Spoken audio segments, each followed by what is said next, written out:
But number 9, I call for the enactment and vigorous enforcement of strong laws with criminal consequences that require the accurate labeling of ingredients and products that go into our body. There already is. The fuck do you mean? I.e. foods, pharmaceuticals, and inhalants. I should actually say in America it's pretty fucked. In places like Britain, I think Britain's the best example, right? They have insanely great legislation for food companies selling stuff there to be incredibly clear about a lot of the stuff going on that we don't have in America. Especially, like, the purity of our meat in America is crazy vague. A lot of times we just base it on taste. In Britain, it's very clear what is good and what is bad meat. And even if you want to eat bad meat, that's fine. I love, like, bologna and, like, treat, and that's, like, knockoff Spam, which is already really bad meat. So I would eat bad meat regardless. It's just, we really have pretty good legislation already in place, even though it could be better. Whatever. Especially whether they contain any genetically modified organisms, GMO, heavy metal atoms, manufactured... The heavy metal atoms one is such a meme. Manufactured nanoparticles or microchips. Well, who's putting microchips in your food? Who the fuck? Who? Fucking who? Who? Who's putting microchips? You taking a bite of, like, Reese's Puffs and they've got a microchip in there that's gonna make you... What the fuck does that mean?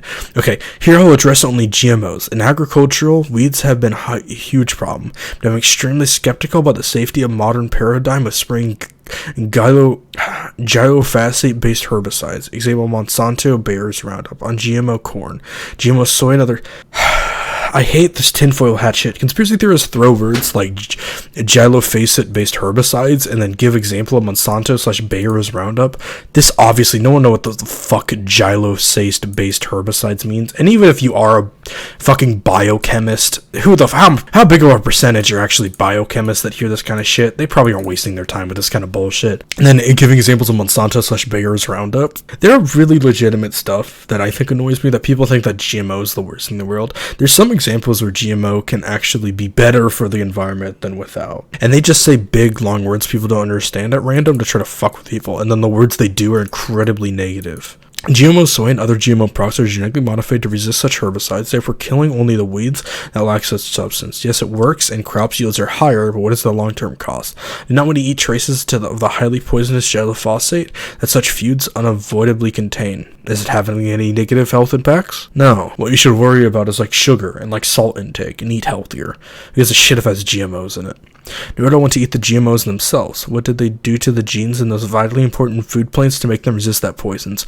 If you were actually a fucking biochemist, you can understand. You can learn this, right? You can, if you're curious about this question, it's something you care about, you can learn. I swear to God, there's resources out there. What will be the long-term effect of putting those GMOs into my body? You can fucking Google it. Fucking Google it.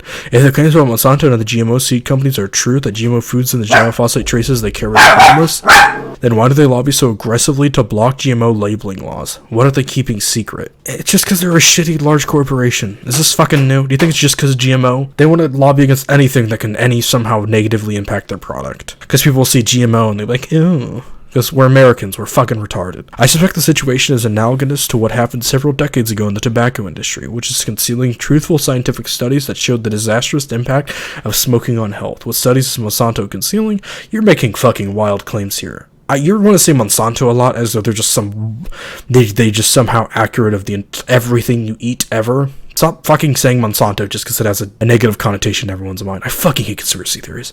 Beyond my own personal health and safety, I'm concerned that the entire GMO movement is a component of plans to dumb down or worse the global population. President Trump is great but not perfect. Who is? And I'm concerned that he's not sufficiently informed about these issues. Oh, Jesus Christ. We are talking about 9/11, number 10. The 3 skyscrapers in New York City, World Trade Center 1, 2, and 7 that collapsed on 9/11/2001 were destroyed by preset explosives in a massive operation planned and executed by agents within the U.S. government, the deep state. The mainstream media, the scientific/engineering community, and the deep state then cooperated in a massive cover-up operation that continues through today. Scientists and engineers at National Institute of Standard and Technology, as they were charged with investigating the cause of these collapses. To conceal the true cause of explosive demolition, they created fake computer models, secret source code of how the building collapses. With secret source code. You're not a programmer. You're saying this fucking source code. This is the thing I know. I was saying how there's bio kind of stuff. I'm by no means an expert programmer. It's not what I do for my day job, but it's what I'm majoring right now, and I do it like as a hobby. Just because something isn't showing the source code isn't because it's trying to hide something. You know what they're trying to hide? They have incredibly complex physics engine that they're just not trying to give out to the goddamn world, because then, therefore, it takes away all value they have whatsoever. Jesus Christ, that's all that means. It's the same with the voting registration stuff, because there's a lot of places where you vote. When you go to vote, you aren't going to like a well-guarded fucking courthouse. You're going to like a church. I went to a church to vote. Those old women there don't fucking know if I have some way to negatively impact the electronic voting machines. I mean, I voted by paper, but once I think they'll have electronic voting machines in 2020. They won't know if I'm doing something to fuck over the computer. They aren't watching that close. So if I had source code available that would allow me to infiltrate the machine before I even fucking get there, that would be crazy. They can't just give that kind of information out. That would allow people to hack into it preemptively. Not just, it would cause far more danger preemptively than it would to try to fix your weird conspiracy shit about them hiding source code for some reason. Encrypting the official 9/11 support, read more on what 3,000 experts say here. Oh, this is going to be a true AE 911 truth, a 9/11 truth. Looks like someone learned how to fucking make a pretty looking website. Oh Lord, I'm getting upset. I need to click off it. Okay.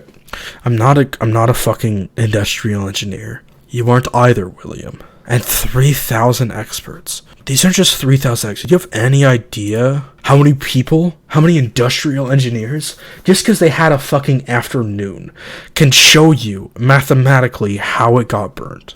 Oh, God damn it, I need to relax. The airplanes that struck 2 of the 3 buildings were merely decoys to provide justification for America's entering the perpetual Orwellian war in the Middle East, from which the global elites have profited colossally. I'm certain that... No, fuck you. Don't just use the Orwellian war. Don't just say that. Google it. Oh wow, look at that. Characteristic of the writing of George Orwell, especially with reference to its dystopian account of a future totalitarian state in 1984. Did you read 1984? You probably fucking didn't. Actually, he might have. I feel like a lot of conspiracy boys would read that. How the fuck is it an Orwellian war? I'm not saying Orwellian wars can't happen. Actually, no. A war for the purpose of creating a totalitarian society, which would be Orwellian, right? But how the fuck does that... No, that's not what we're doing in the Middle East. We're not trying to establish a totalitarian government there. We're just trying to get oil. That's what usually all the tinfoil hat guys say. No, I think we went to war in the Middle East because we're retarded. We're fucking dumb. We're dumb little fucking children that just somehow their bodies got bigger and now we think we're big. I'm certain that President Trump, as well aware of the 9/11 truth, was waiting for the right time to disclose it to the world. When it does get officially disclosed, it would create a political tsunami. Imagine if Trump really did.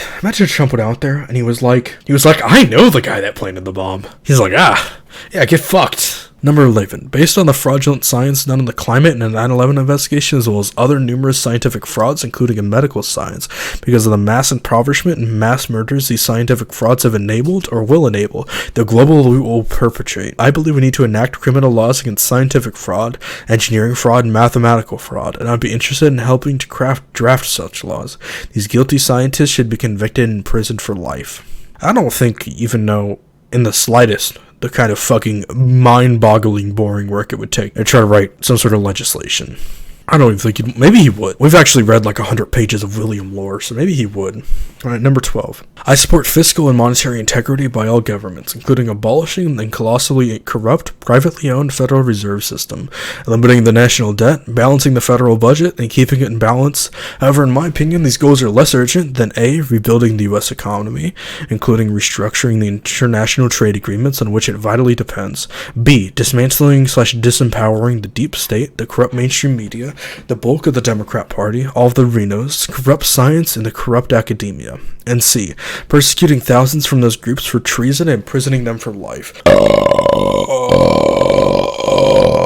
Trump is very busy doing A and B, and I believe preparing for C. It appears to me that these things must be done before the larger fiscal and monetary issues can be effectively addressed. In other words, I submit that it's well worth letting the national debt expand a few $1 trillion more while we fight the more urgent battles. A, B, and C. When the ultimate owners of the Fed, i.e. the topmost ultra-evil global elites, lose the control of the deep state, mainstream media, and other political parties, and science/academia, become more impossible for them to maintain control of our fiscal and monetary system. systems, which control we will finally return to we the people where it belongs. I believe that is why Trump has such deep respect for President Andrew Jackson. Although it is tragic that Jackson was a slave owner and did horrible injustice to the Cherokees and other Native Americans, he did fantastically great good of eliminating the second bank of the United States and zeroing the national debt. The U.S. was then free from the corrupt grip of any central bank for 75 years, until President Wilson signed the Federal Reserve Act in 1913, which has now haunted our nation for more than a century and should be repealed.